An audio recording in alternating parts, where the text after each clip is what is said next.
स्वर्ण सिंह।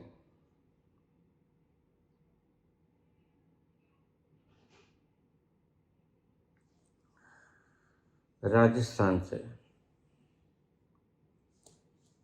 मैं अपने आप से घबरा गया हूँ।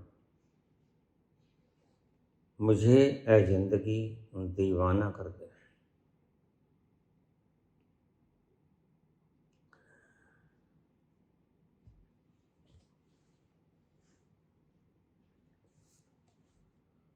आज जैसी जिंदगी प्रत्येक व्यक्ति जी रहा है, निश्चित ही उसका अंत पागलपन का है। अगर अब नहीं संभले तो निश्चित समझो कि तुम पगला के मरोगे।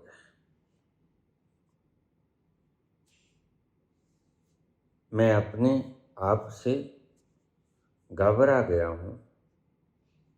मुझे ए जिंदगी दीवाना करता है।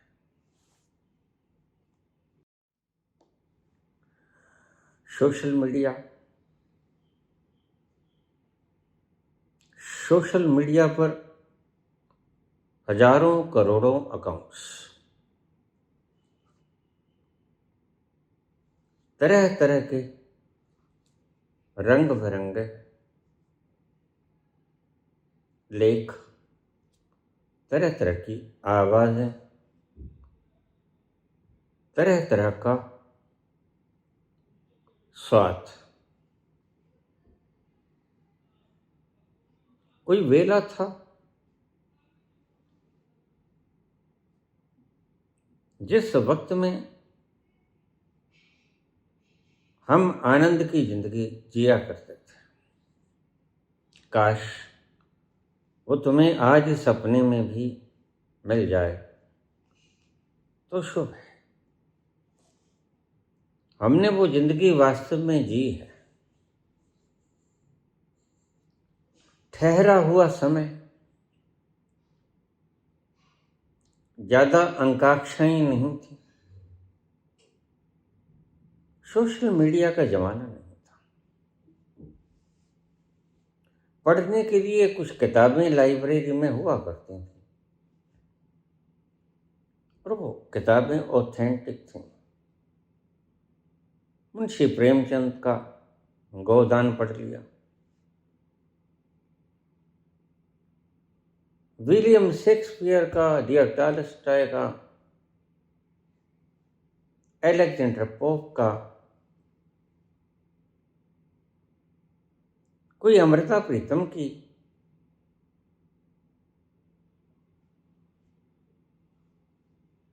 कहानी, कथाएं या चुटकुला, ऐसा ही कुछ हमारे मनोरंजन का साधन। सुबह निकल जाते ठंडी हवाओं में नहर के किनारे,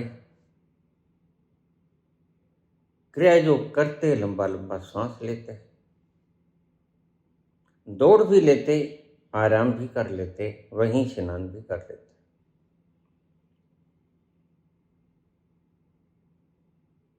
कोई हमें बुलाता न था।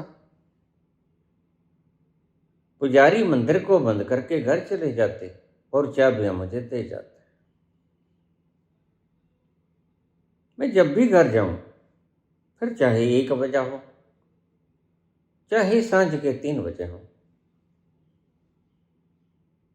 मुझे कोई डिस्टर्ब करने वाला नहीं था।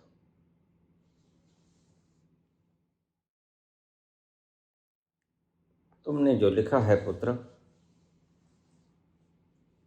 तुम इस लिखने के योग्य भी अभी हो, यही गनीमत है।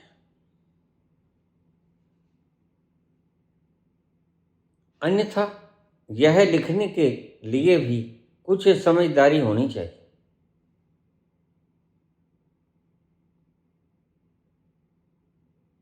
अन्यथा ये खजाएं, ये बर्बादियां तुम्हें उस मंजिल तक ले जाते हैं जहां तुम सुपुर्द खाक हो जाते, या जीते जी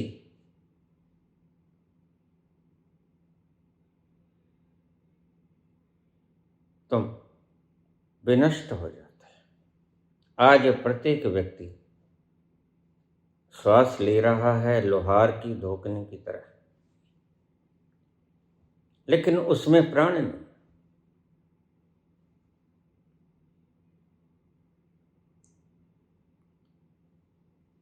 और हमें उस जमाने के लोगों को, आज पीढ़ी को देखकर दुख भी होता है, तरस भी आता है। कहाँ गई वो चैन भरी रातें, कहाँ गए वो सुकून भरे दिन, कहाँ गए वो मनमोहक दृश्य, कहाँ गए वो आराम के लम्हे जो हम कभी गुजारा करते थे। कहाँ गया वो सच्चा प्यार, कहाँ गई वो मित्रता, सब कहाँ है।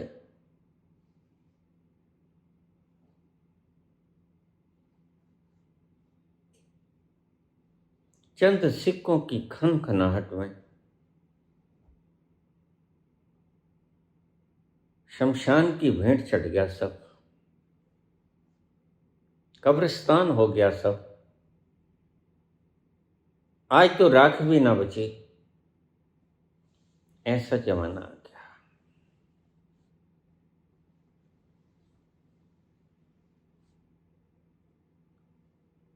कोई आश्चर्य की बात नहीं है अगर तुम ही अपनी जिंदगी में और 10 साल बाद ये कहो कि जिंदगी से ज्यादा बढ़िया मृत्यु होती है। मुझे इसमें कोई संदेह नहीं, क्योंकि जब वासनाएं इतनी ज्यादा बढ़ जाती हैं और वासनाओं को एक अंश भी पूरा करने का वक्त नहीं मिलता, तो व्यक्ति क्या किया करता है? आत्मघात। और आत्मघात की कगार पर मनुष्यता पहुंच चुकी है।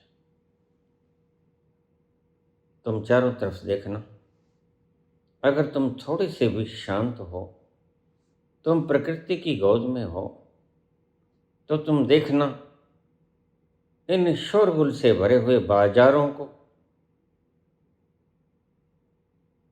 तुम देखना कभी कोठों पर स्त्रियों की अस्मत बिका करती थी। आज सरे राह बाजारों में स्त्रियां खुद ही अपनी अस्मत को लुटाने को तैयार बैठी। क्या हो गया है? कहाँ गया वो सब कुछ?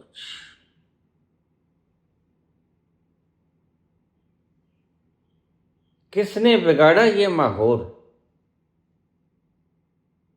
कुछ चंद सिर्फ रे लोग ऐसा छुआछूत का रोग फैलाया कि वह किसी भी छुआछूत के रोग से ज्यादा जहरीला था। आप जिंदा तो हो, लेकिन जीवन कहाँ है ये तुम्हें पता नहीं। एक पंच भौतिक तत्व का पुतला मात्र श्वास ले रहा है, इसके अतिरिक्त और उसको कुछ नहीं सोचता। तुम्हारी ये बात बिल्कुल ठीक है। ऐसी अवस्था में ऐसी ही तो पुकार उठा करती है, मैं अपने आप से घबरा गया हूँ, मैं अपने आपसे घबरा गया हूँ, मुझे ऐ जिंदगी दीवाना कर दे, मुझे ऐ जिंदगी दीवाना कर दे।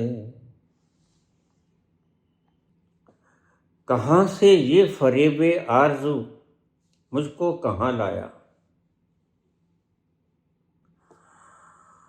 तुम्हारी आरज़ू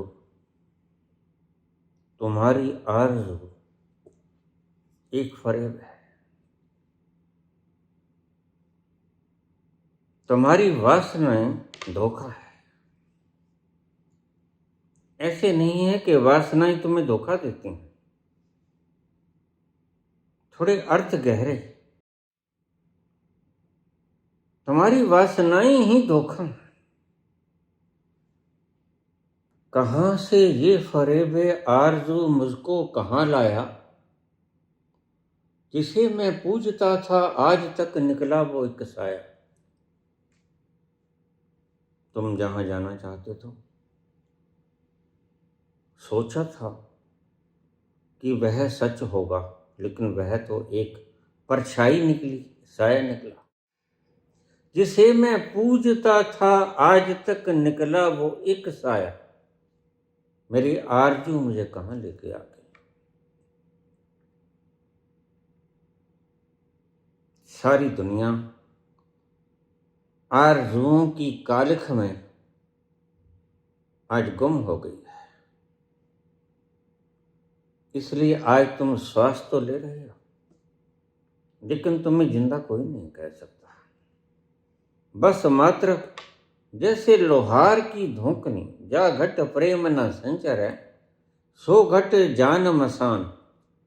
जैसे खाल लोहार की, सांस ले बिन प्राण।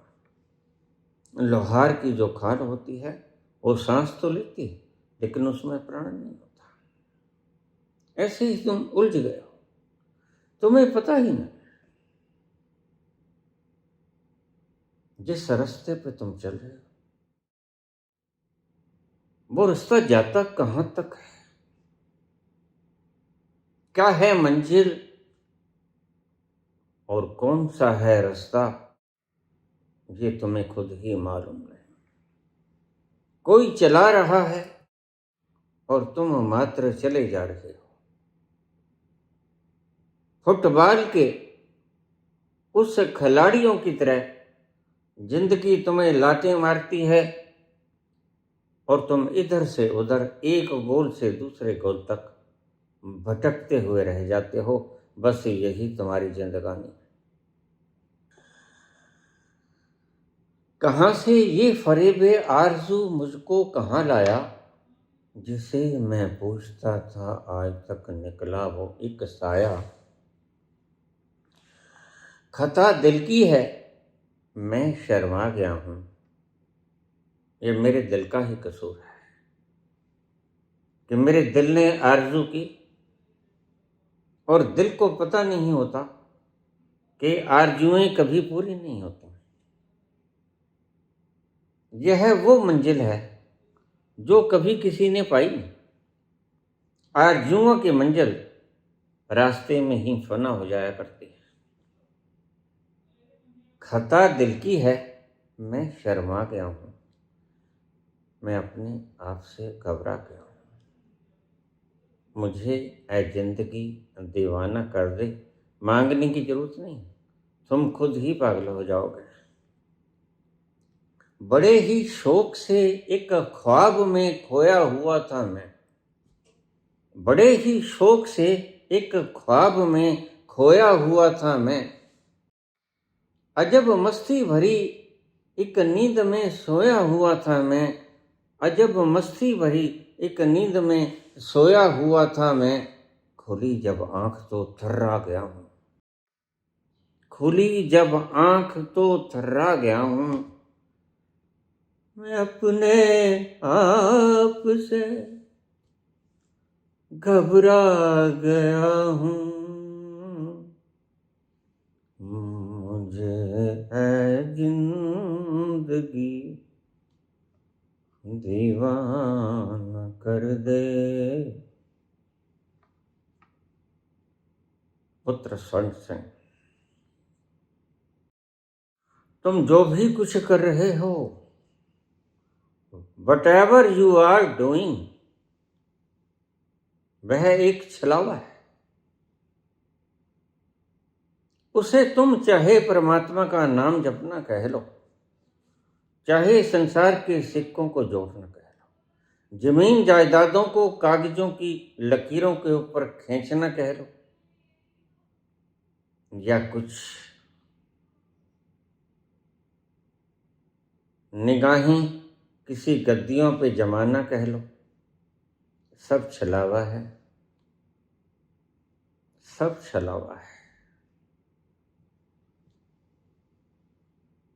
और इसका परिणाम यही होना था जो तुमने मेरे आगे तश्तरी में रखकर पेश कर दिया।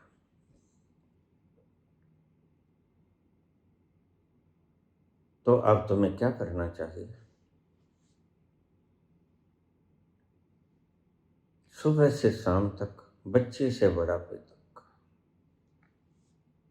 व्यक्ति मर जाता है। जिस व्यक्ति ने, जिस इन्वेंशन ने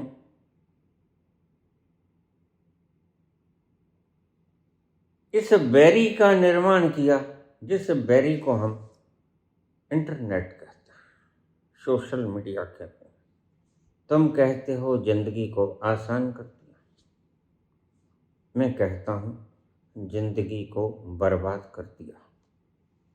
तुम कहते हो जिंदगी को आसान कर दिया, मैं कहता हूं जिंदगी को वीरान कर दिया। तुम्हें पता ही नहीं, एक छोटा बच्चा भी आज मोबाइल को सामने रखे बैठा है, काल्पनिक चित्र देखता है, न जाने क्या कुछ चेतन, अवचेतन, अचेतन, सामूहिक अचेतन में वो खुद ही झंझोड़ रहा है, ठूंस रहा है। उसे पता ही नहीं, ना उसे चेतन मन का पता, ना अवचेतन का पता, ना अचेतन का पता, ना सामूहिक अचेतन का पता।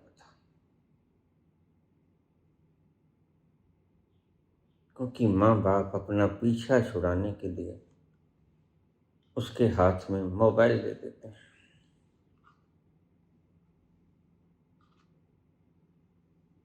ऐसे ही जिंदगी बीतती है। वो व्यक्ति कहाँ गए जो आनंद में बैठे झूमते थे मस्ती में, और जिनके पास डॉलरों की खनक न थी, जिनके घरों में हजारों एकड़ों की रजिस्ट्रीज नहीं पड़ी थी, जिनके पास कोई ओहदा न था, जिनके पास कोई डिग्री ना थी, लेकिन फिर भी वो संतुष्ट थे। आज तुमने ठीक कहा पुत्र, जाने वो कैसे लोग थे जिनके प्यार को प्यार मिला, हमने तो जब कलियां मांगी कांटों का हार मिला।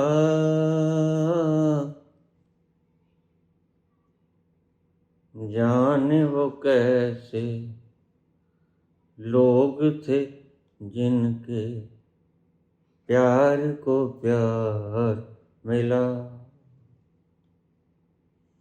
हमने तो जब कलियां मांगी कांटों का हार मिला,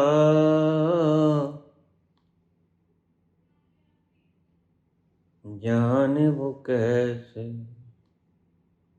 लोग थे जिनके प्यार को प्यार मिला नहीं। आज वो लोग खोए नहीं हैं, तुम्हारे सामने मैं बैठा हूँ, साक्षात मूर्ति।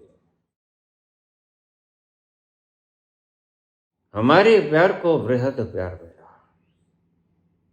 हमारे क्षुद्र प्यार को विराट का प्यार मिला,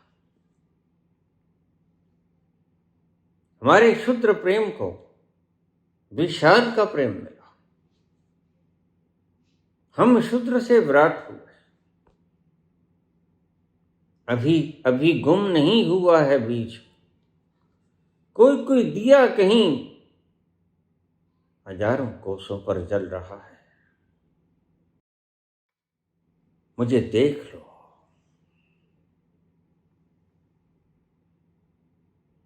क्योंकि आदमी सदा यहां रहता ना। तुमने कितने प्यार भरे लोगों को विदा कर दिया अपने हाथों से। कृष्ण गए, राम गए, कबीर गए, नानक गए, बुद्ध गए, फरीद गए, मीरा गई, राबिया गई। ऐसे ही तुम मुझे भी विदा कर दोगे। कल आएगा ऐसा जब क्षमा तो जलेगी, लेकिन उस जलती हुई क्षमा में आहूत होने वाला परवाना खो जाएगा। आज की रात मेरे दिल की सलामी ले ले, दिल की सलामी ले ले। आज की रात मेरे दिल की सलामी ले ले, दिल की सलामी ले ले। कल तेरी बज़्म से दीवाना चला जाएगा, कल तेरी बज़्म से दीवाना चला जाएगा। शम्मा रह जाएगी, परवाना चला जाएगा। शम्मा रह जाएगी, परवाना चला जाएगा। आज की रात मेरे दिल की सलामी ले ले, दिल की सलामी ले ले। फिर कल को हम भी चले जाएंगे। किसे ढूंढोगे, कहाँ ढूंढोगे? अभी वक्त है, अभी तुम छायाओं में, परछाइयों में खोए हुए हो। जिंदा गुरु बैठा है, तुम मूर्तियों की पूजा कर रहे हो।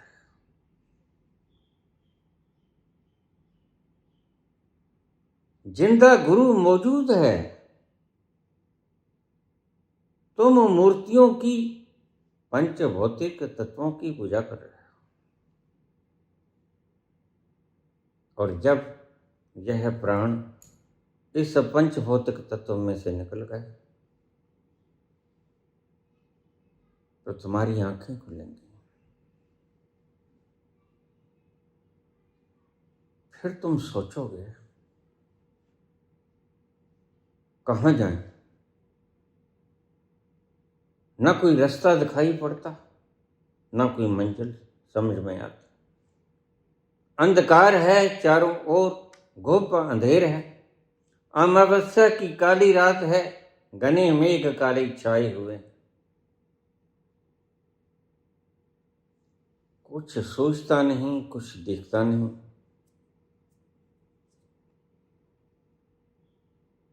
एक छोटा सा चिराग जल रहा था। काश तुम उसके चिराग की रोशनाई तले थोड़ी देर बैठ लेते, शायद तुम्हारे भीतर वो चिंगारी लग जाती। और याद रखना, जो भांबड़ बजते हैं वो पहले चिंगारियों से ही लगते हैं। चिंगारियों से ही ज्वालाएं फैला करती हैं और सब कुछ अपने दायरे में लपेट लिया करती हैं।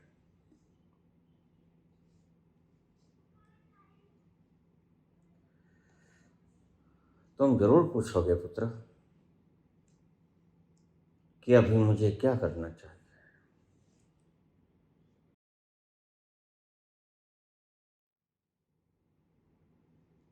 मुझे पता है तुम्हारे पास ठीक मात्रा में धन है और शोहरत की, सम्मान की, डिग्री की, वोकैबुलरी की, सूचनाओं की कोई आवश्यकता भी नहीं है।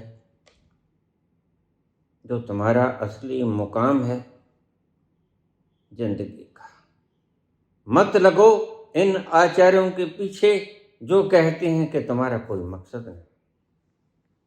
फिर तो जिंदगी एक बिना लक्ष्य के उसी वक्त समाप्त हो जाती है जब ये आचार्य तुम्हें समझाते हैं गीता का मतलब, उपनिषद का मतलब। और काश ये अपना काम करता है। इन्होंने जो पढ़ा था वही बांटते। 100 हाथों से इकट्ठा किया, 1000 हाथों से बांट देते, ज्यादा शुभ था। लेकिन मन की ठगियों के वशीभूत होकर इन्होंने ख्याति प्राप्त करनी ठीक समझी। डॉलरों की खनक के आगे इनकी आत्मा बिक गई और पता नहीं कब ये कुर्सी को छोड़कर उस बड़ी कुर्सी पर आसीन हो गए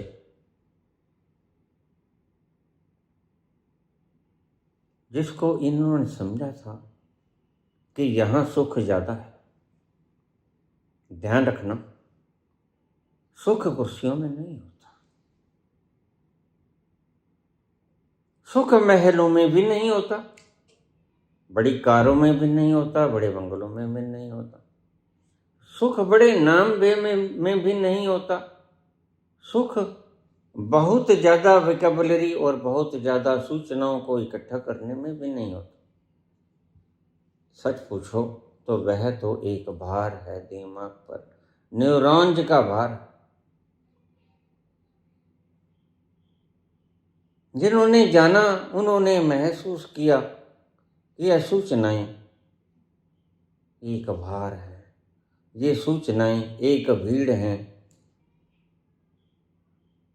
जो शांत होने की क्रिया व्यक्ति करता है। रात को सोते वक्त यह सूचनाएं तुम्हें जगाती रहती है, तुम्हें चैन से नींद नहीं आती, तुम रात को सो लेते हो और तुम ये समझते हो कि हमने नींद पूरी कर ली। तुम धोखे में हो।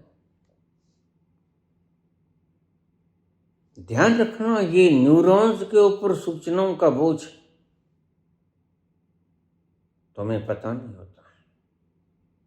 तुम्हें पता नहीं होता कि जितनी ज्यादा सूचनाएं हैं वो तुम्हारे न्यूरॉन्स पर भार है। और सोता है वह तंत्र जिसके ऊपर ये सूचनाएं बोझ है। बोझ को लिए कोई उतनी रिलैक्सेशन से नहीं सो सकेगा जो निर्बोझ कबीर सो सकेगा, जो निर्बोझ नानक सो सकेगा।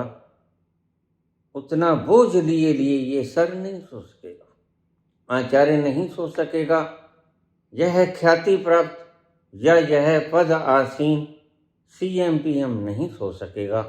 इसे पता ही नहीं सच्ची नींद का सुख क्या होता है। जब कोई व्यक्ति उस मंदिर के भीतर प्रवेश करता है तो सूचनाओं की ज्योति बाहर उतार के आनी होती है। यह ज्योति मंदिर में किसी काम की नहीं, बाजार में काम पड़ती है।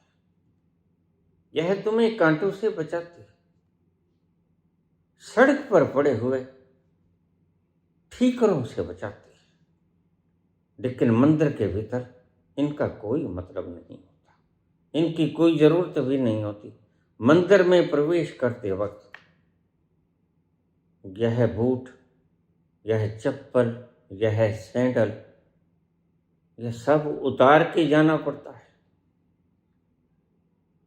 इसलिए जब तुम अपने भीतर के उस मंदिर में प्रवेश करोगे, इस सूचनाओं को ज्योति के स्थान पर उतार के आओगे, तभी तुम ठीक से भीतर प्रवेश कर पाओगे, अन्यथा तुम्हें रास्ते में वापस मुड़ना पड़ेगा। बहुत से लोग मुझे कह देते हैं हमें नींद नहीं आती, वो सच बोलते हैं। बहुत से लोग हमें कह देते हैं हमें नींद ठीक आती है, लेकिन मैं देखता हूं कि इनमें सूचनाएं भरी पड़ी, वो झूठ बोलते हैं। और बहुत से लोग कह देते हैं मजे में सोते हैं, सुबह फ्रेश उठते हैं, वो बिल्कुल ही खुद को ही गलती में रखते हैं, क्योंकि यह सूचनाओं का बोझ न्यूरॉन्स के ऊपर भार है। और जिस तंत्र ने आराम करना होता है, यह सूचनाएं कहीं भागते नहीं। रात को आराम करते वक्त भार लिए लिए अगर सो जाओगे तो याद रखो वह भार तुम्हें रात को तंग तो करता ही रहेगा और नींद में व्यवधान तो डालेगा ही, तुम्हें पता चले ना चले। मैं तुम्हें कहता हूं अगर ऐसी पागलों जैसी हालात हो गई है तो बस अब एक ही काम बाकी है, फेंक दो सब कुछ। तुम्हारे पास साधन है, तुम मुझे 6 वर्ष से सुन रहे हो। अभी 2-3 दिन के बाद 3 मई को मेरा प्रथम प्रवचन आया था 2020 में। 6 वर्ष हो जाएंगे निरंतर बोलते बोलते मुझे। लंबे लंबे प्रवचन तुमने सुन लिए, जिनमें आनंद की महक तो थी लेकिन आनंद नहीं था। इस शब्द को समझना। फूल आती है सुगंधी वहां से, लेकिन तुम फूल ही नहीं हो जाते। सुगंधी फूल से आती है तुम्हारी नासापुटों के भीतर, तुम्हारे रोए रोए को खुशहाल बना जाती है, तुम नाचते हो। लेकिन मैं तुम्हें कहता हूं इस सुगंधी से तृप्त मत होना, तुम फूल ही बन जाना तब तक तुम रुकना नहीं। अगर उससे पहले रुक गए तो हालात ऐसे ही होंगे, न खुदा ही मिला न वसाले सनम, न इधर के रहे न उधर के रहे। क्योंकि जिसने अपने भीतर जाने का स्वाद एक बार चख लिया, उसे बाहर भी अच्छा नहीं लगता दौड़ भाग, और भीतर तुम पूरे पहुंचे नहीं तो तुम अधर में लटक जाओगे।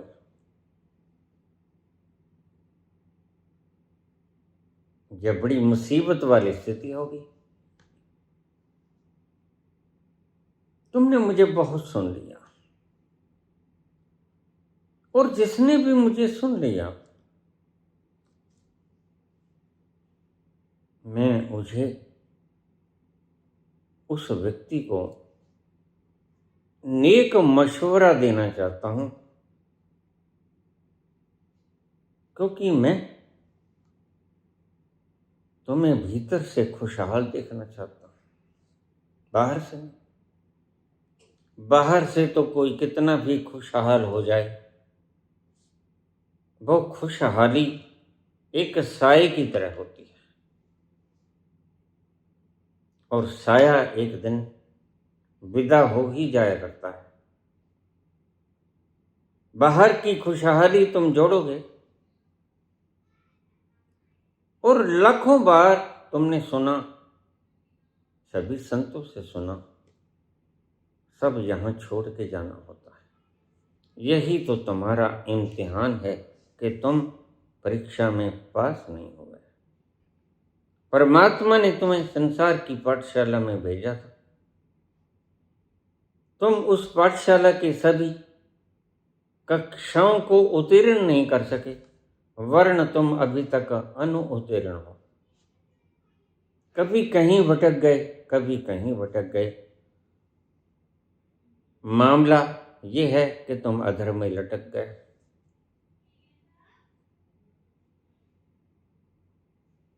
बहुत सुन लिया, लेकिन एक बात को ध्यान में रखना, तुमने फूल की सुगंधी ही सुनी। मैं तुम्हें कहता हूं, तुम फूल ही बन जाओ। और जब तक तुम फूल नहीं बनोगे, तब तक तुम्हारा काम अधूरा है। मेरा तो काम पूरा हो गया।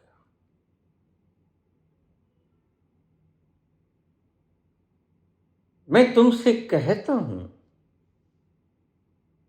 ये सब लोग झूठ बोलते हैं, और ये सब लोग विदा हो जाएंगे, और शायद मैं पहले विदा हो जाऊं। ये बाद में चले जाएंगे, लेकिन मैं भार मुक्त होके जाऊंगा, क्योंकि मैंने किसी को गुमराह नहीं किया। मैंने जो देखा, जैसा देखा, वैसे ही वर्णित कर दिया, लिख दिया, बोल दिया, समझा दिया, सुना दिया। लेकिन ये लोग जो बोल रहे हैं, वो चाहे कोई भी हो, ये अपने आप को धोखा दे रहे हैं। लेकिन तुम्हारा तो कोई कसूर न था। खुद को कोई धोखा दे ले, यह उसकी स्वतंत्रता है, लेकिन तुम्हें कोई धोखा दे, यह तो बेईमानी है। तुम अभागे हो अगर तुम मेरे पास आकर भी इस जिंदगी में अंतिम वक्त में हु एम आई ये जान ना सके कि मैं हूं कौन। यह तुम्हारी बदकिस्मती होगी।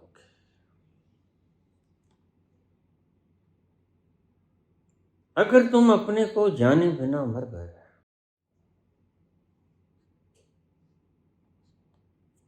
तो फिर पता नहीं यह मौका आए ना आए। कॉन्शियसनेस का सफर तुमने जहां छोड़ा, वहां से तो तुम नहीं गिरोगे, लेकिन बात वहां से परिपूर्ण होने तक की है। मैं तुम्हें अंतिम पायदान के उस रूह पे पहुंचा देना चाहता हूं, जहां जाकर तुम्हारा दिया जल जाए, औरों को भी जागृत करे। मैं ये चाहता हूं।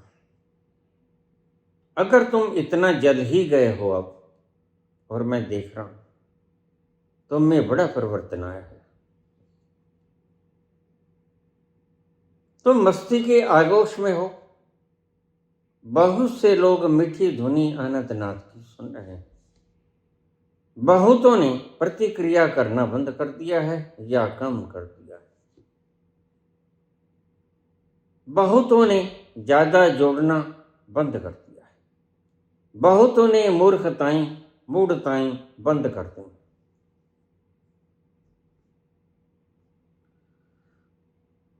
तुमने अपनी कॉन्शियसनेस को निश्चित ही बढ़ाया है।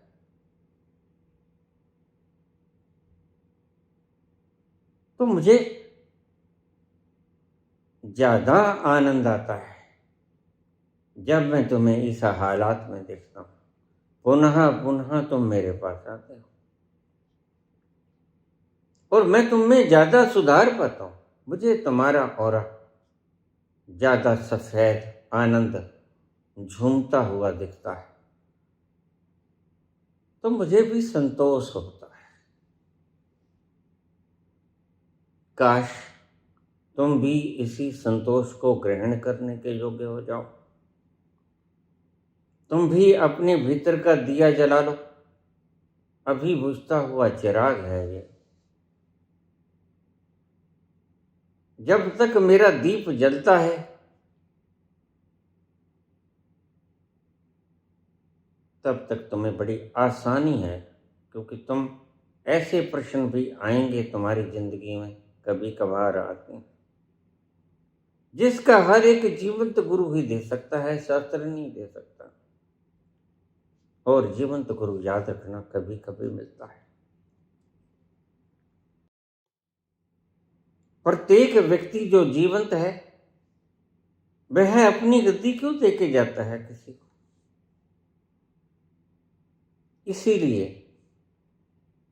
कि मेरे बाद जलते हुए दिए की कमी महसूस ना हो किसी को। लेकिन आज ये प्रथाएं बन गई हैं। आज यह एक सत्य तथ्यात्मक चीज रीति रिवाज बन के रह गई। बाबा लोग हजूर पैदा कर रहे हैं और पता ना बाबा को है ना हजूर को है। घोर कलयुग कलुषता से भरा हुआ अमावस्या की काली रात में काले मेघ ना बरसते हैं ना गरजते हैं, बस अंधकार देते हैं। हाथ को हाथ सुझाई नहीं देता और तुम सिर मारते रहते हो। आनंद की सुगंध कहीं तुम्हें दिखाई नहीं पड़ती। देखो कहीं अटक मत जाना। मैं तुम्हारी व्यथा को बखूबी समझ रहा, क्योंकि इन्हीं व्यथाओं में मैंने न जाने कितने वर्ष गुजारे हैं। मैं इन व्यथाओं से भली भांति परिचित हूं। सब देखा मैंने। इन्हीं नयनों से देखा मैंने। भाई की अर्थी उठी, फिर दूसरे भाई की अर्थी उठी, फिर पिता की अर्थी उठी, फिर माता की अर्थी उठी, फिर अपने ही नौजवान पुत्र की अर्थी उठी। ये सब मुझे देखना। और मैं तुम्हें भी कहता हूं, जिस गली कूचे में तुम चल रहे हो, उन गली कूचों की रेत मैं कब का फांक चुका हूं। तो मेरी बात को ध्यान से सुनो। छोड़ दो ये मोबाइल जो तुम्हारे हाथ में है। इनसे तुम्हें कुछ रस मिलने वाला है। ये तुम्हें सिर्फ सूचनाएं देंगे। आज कौन जीता, आज कौन हारा, हम तो ये कर सकते हैं। क्यों? हमने अपना मकसद पूरा कर लिया। लेकिन तुम कहीं ऐसा ना हो कि हमारे आज के चरित्र चित्रण को तुम अनुकरणीय बना लो, फिर तुम गलत हो जाओगे। हमारा वो वक्त जब हम पहुंचे थे, उसके बाद हमने कैसे गुजारा वो वक्त, उसको याद करना। आज भी हम भीतर से वही।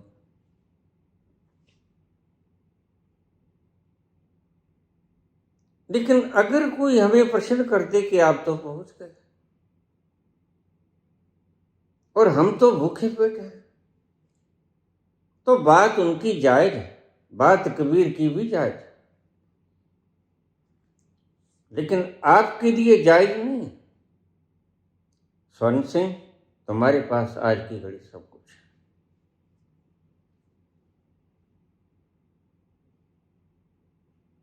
तुम छोड़ो इस मोबाइल को, छोड़ो ये जो तुम्हारे घर में एलईडी पड़ी, या ध्यान भटकाने के तुम्हारे जो भी कारण हैं, घर में अखबार आता बंद कर दो। बाहर की सूचनाओं से भीतर का वो दृश्य देखा नहीं जाता।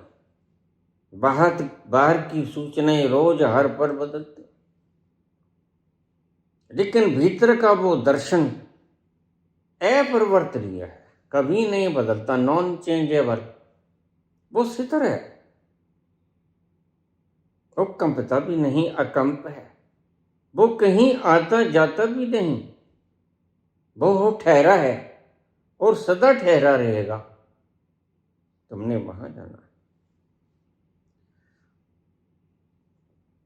है। ध्यान रखना, कभी टीचर भी पढ़ा था, ऐसे ही रातें काली की थी, लेकिन जब वह उत्तीर्ण हो गया सभी परीक्षाओं में, तो आज तुम्हें पढ़ाने चला है, तो फिर उसे खुद पढ़ने की आवश्यकता अब नहीं बची। तुम मेरे आज के आचरण को मत देख लेना, भीतर जाने वालों मेरी इस बात को सुनो। मैं अब दूसरे पहलू पे आ गया हूं। मैं उन लोगों की दुविधा को दूर करने का प्रयास कर रहा हूं जो कहते हैं भूखे भजन न होय को पाना। ये लो अपनी कंठी माला, नहीं बन पड़ेगा, लेकिन जिनके पास हैं, अपनी जीवन यापन ठीक से कर सकते हैं, उनके लिए देरी करना शुभ नहीं। एक बात बता दूं, हजारों वर्षों में कोई एक व्यक्ति आता है जो जागृत होता है, उसके बाद सब बहकावे होते हैं, उसके बाद सब लूटपाट होती है। वो एक चला गया जो तुम्हें निर्लोभता से समझाता था, वो असली बाप चला गया, वह असली मां चली गई। महाराज गंगा सिंह की माता मर गई थी।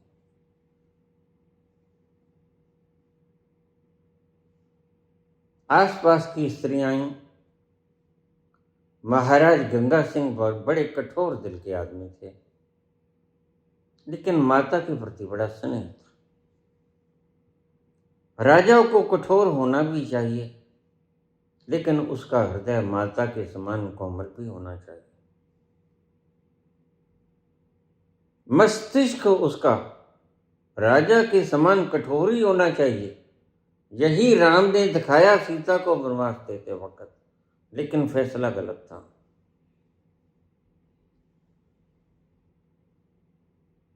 तो आसपास की स्त्रियां कहने लगी, राजा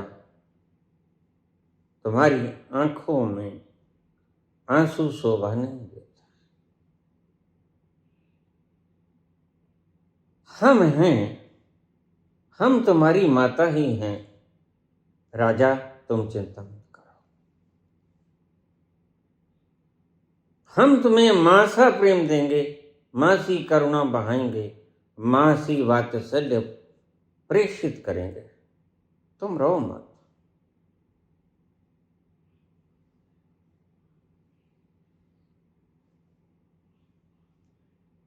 बहुत अनुनय विनय की, सारे शहर की प्रौढ़ स्त्रियां आकर राजा को समझाने लगी, राजा तुम ऐसे मत रहो,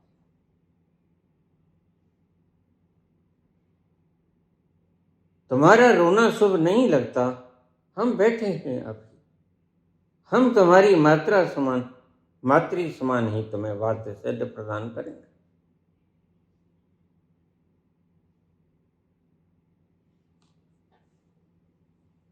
तो राजा गंगा सिंह ने कहा,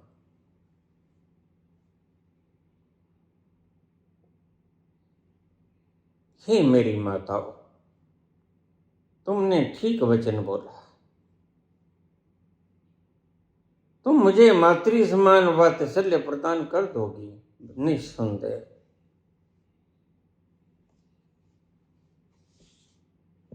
लेकिन मैं उसके लिए रोता हूं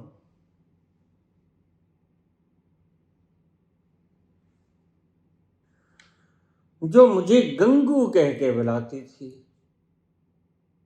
तुम मुझे गंगू कह के नहीं बुला सकती माते, यही मेरी व्यथा का कारण है।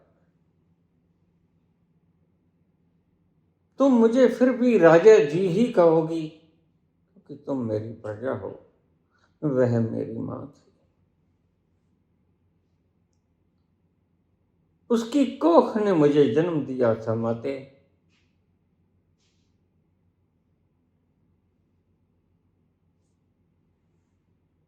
गंगू कहने वाली विदा हो गई और मैं उस गंगू कहने वाली के लिए रोता हूं। वात्सल्य तुमसे मिल जाएगा, इसमें तो मुझे जरा भी शंका नहीं है। लेकिन गंगू मुझे कौन कहेगा माता?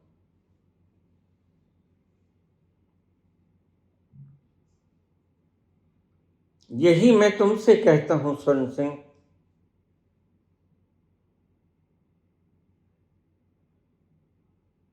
फिर तुम्हें ऐसे प्रेम के बोल तो बोल देंगे लोग, लेकिन उस प्रेम में ज्ञान की आभा नहीं होगी।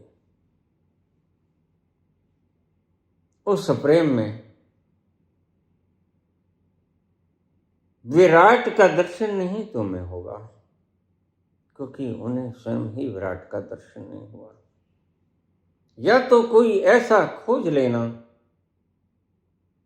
जो जीवंत शास्त्र हो, लेकिन जीवंत शास्त्र इमिटेट कर दिया करते हैं, ये ध्यान रखना। होशियार जार जानी ये रास्ता ठगों का, यहां जरा नजर चूकी तो माल दोस्तों का। निहित स्वार्थों के कारण भी लोग लबादे ओढ़ लेते हैं। मैं तुम्हें कहता हूं, जीवत शास्त्र खोजना। अगर न मिले, जो कि नहीं मिला करता, 2500 साल के बाद एक जीवत शास्त्र आज आया है, तुम्हारे सन्मुख बैठा बोलता है। फिर न जाने कब मां प्रकृति चाहेगी और वह प्रकट होगा। तब तक तुम एक आराम से अपने एकांत कमरे में बैठना। जिसको तुम ढूंढने चले हो, याद रखना वो तुम्हें तुम्हारे भीतर से मिलेगा, जब भी मिलेगा। बाहर से कभी न किसी को मिला, कभी न किसी को मिलेगा। बस ये बात मेरी सदा स्मरण रखना। अगर तुम्हें कोई जीवत शास्त्र न मिले, जो कि मुश्किल है, तुम एकांत कमरे में बिना वक्त गवाए अपने ही भीतर उतरना शुरू हो जाना। इस बाहर के प्रपंच को छोड़ देना। आज की ताजा खबर, अब की ताजा खबर, ब्रेकिंग न्यूज सुनना बंद कर देना। फिर कोई मनोरंजन का साधन नहीं। यह तपस्या बड़ी कठिन है। और ध्यान रखो, सोना जब तप जाता है तो ही कुंदन बना करता है। तप और तपश्चर्या का साथ कभी मत छोड़ना। सिंपल सादा भोजन करना, मिर्च मसालों से हीन, थोड़ा 150 कदम चल लेना। बाहर की लासानी तरंगें ज़्यादा मत पीना और फिर अपने बंद कमरे में, एकांत कमरे में आराम से बैठ जाना। वह तुम्हें तुम्हारे भीतर से ही मिलेगा।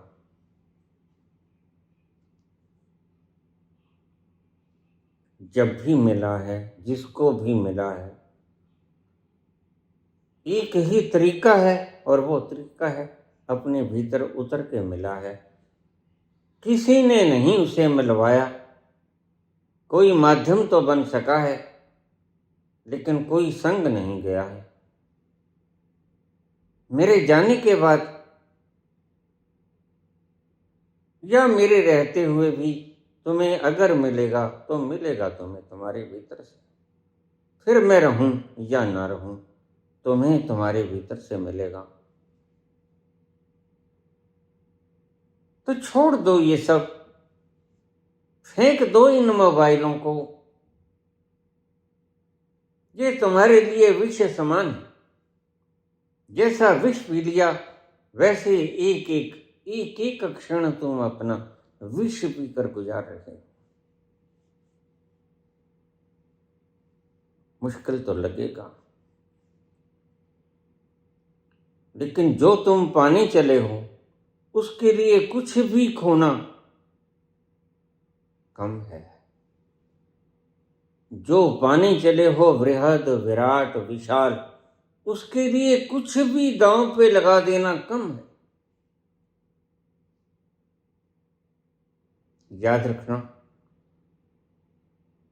नास्तिकों की बातों में आ मत जाना। ये तुम्हें उलझा के ऐसा मारेंगे, खुद तो डूबे हैं सनम, आपको भी ले डूबेंगे। लोग तुम्हें तर्कों से समझाने की चेष्टा करेंगे उस आनंद को जो तर्कों में कभी आता नहीं। तर्क बुद्धि की देन है और बुद्धि गागर सी छोटी है, और जिसकी तलाश है तुम्हें वह महाविराट है। वह इतना विराट कि उसका कोई और छोर नहीं। तुम्हें मैंने समझाया था, लोग कहेंगे ये अपने आप बन गया। लोग तुम्हें कहेंगे अगर इसको किसी ने बनाया तो उसको किसने बनाया। लेकिन ध्यान रखना, इसका कोई जवाब नहीं। यह तर्क आखिर में अनुभव पे आके खत्म होता है। तुम्हें लोग पूछेंगे,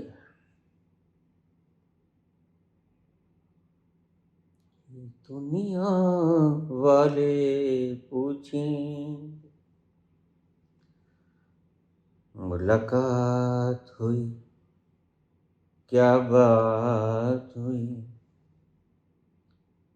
ये दुनिया वाले पूछें, मुलाकात हुई, क्या बात हुई। ये बात किसी से ना कहना, ये दुनिया वाले पूछेंगे। लोग पूछेंगे, फिर अगर यह सृष्टि परमात्मा ने बनाई तो परमात्मा को किसने बनाया। तुम चुप कर जाना। अगर यह सारा कुछ मंगल ग्रह की तरह पड़ा होता, चांद की सतह की तरह ऊबड़ खाबड़ पड़ा होता, तो शायद तुम समझ लेते कि यह खुद बन गई। लेकिन आज हर चीज सजी हुई है। यह रोशन, यह पंखा, यह एयर कंडीशन, यह मैं बोल रहा मोबाइल, यह सारा इंटरनेट सिस्टम, यह खबर देता है कि मैनेज किसी ने किया। और वह मैनेज किसको किया है? वो किया है प्रकृति को। प्रकृति का मैनेजर है। और यही कबीर कहते हैं, तुम कहते कागज की लेखे, तुम महज ऐसी ही बातें करते हो जो खोपड़ी में आती हैं। और मैं कहता आँखें देखी, लेकिन मैं तुम्हें आश्वस्त करता हूँ कि उनकी बातों में उलझ मत जाना। मैं स्टैंप लगा के जाता हूँ कि वह है, मैंने देखा है। खरबों अरबों नास्तिकों पर एक व्यक्ति इस अंधकार के भीतर जुगनू की तरह चमक बिखेर रहा है। उस पर तुम्हें यकीन करना होगा। ये जुगनू की छोटी सी रोशनाई एक दिन बृहद सूरज की रोशनाई में तब्दील हो जाएगी। तुम पाओगे कि वह है, और जब तक तुम खुद ना देखो कि वह है, तब तक शास्त्रों के कहने से, यहाँ तक कि मेरे कहने से भी विश्वास न करना। चलना जरूर, चलने से भी रुक मत जाना, और उन लोगों का विश्वास करके भी मत रुक जाना। बस मेरे ये शब्द तुम्हें चलने में सहायक बने, क्योंकि वह इतना रसीला है कि उसका स्वाद का वर्णन नहीं किया जा सकता। इंद्रियों से अतीत है वो, इंद्रियातीत है वो, इंद्रियों से वर्णन नहीं हो सकता वो, शब्दों से पार है वो, शब्दों में कहा नहीं जा सकता वो। इसलिए मेरी सिर्फ इस बातों को आश्वस्त हो जाना कि वह है और मैंने देखा है।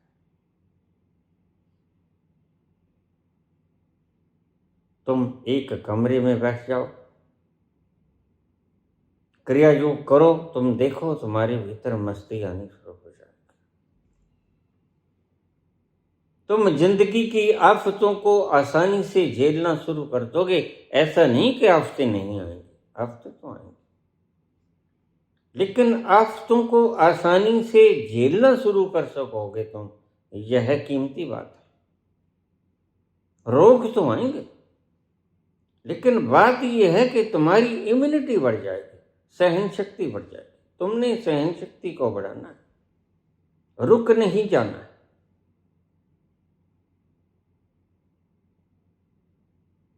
तो पुत्र तुम बैठ जाओ, नथिंग टू डू, सुबह क्रिया योग करो, आराम से अपने छत पे चले जाओ, बाग बगीचे में निकलो, तुम्हारे घर के पास है।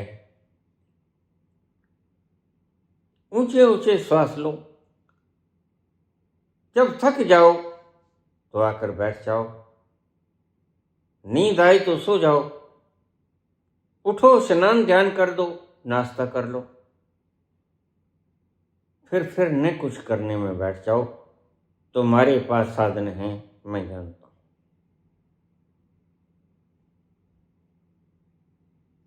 और आज और कल और परसों और नरसों और धीरे धीरे तुम अपने ही अंतस में उतरने शुरू हो जाओगे, और वह तुम्हारे अंतस में ही विराजमान है, जिसको तुम ढूंढ रहे हो जन्मों जन्मों से।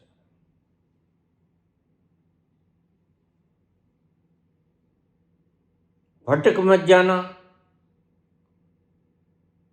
भूल मत जाना। इसलिए संतों ने कहा है, रिमेंबर, भूल मत जाना, याद रखना, बार बार याद रखना। तुम ऐसे याद मत रखना जैसे ये आज के संत कह रहे हैं। ऐसे याद करने का कोई फायदा नहीं। तुम वहां जाकर उसे देखना नगन आंखों से, अपने ही अनुभव से। वहीं चले जाना जहां वो विराजमान है, उसमें स्थित हो जाना जो तुम्हारी प्रज्ञा है।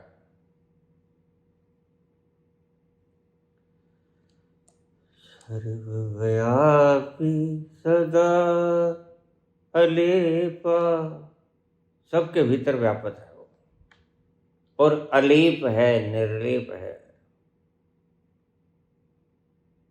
तो है संग समा, तो है संग समा, काहे रे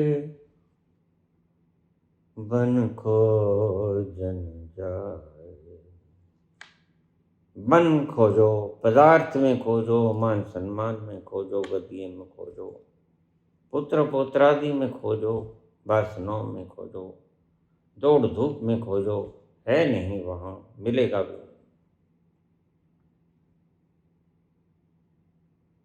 घट घट में व्यापक वह ओमनी प्रेजेंट सर्वव्यापी।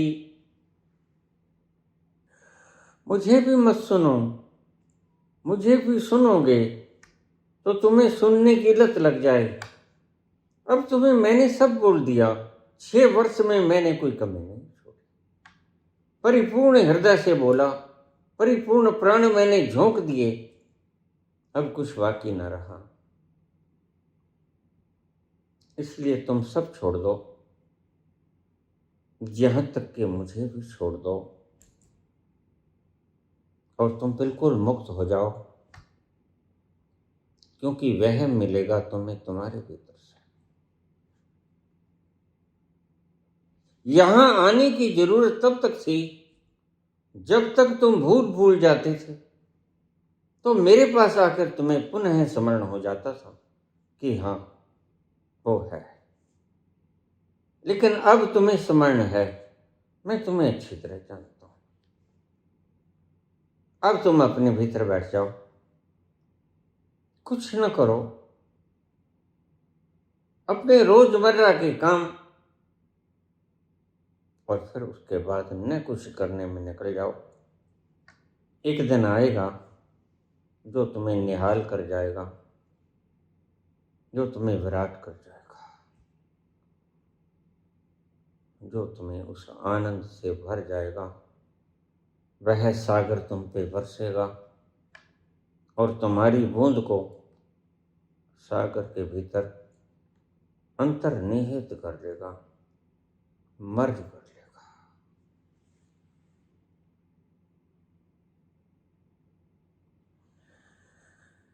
धन्यवाद।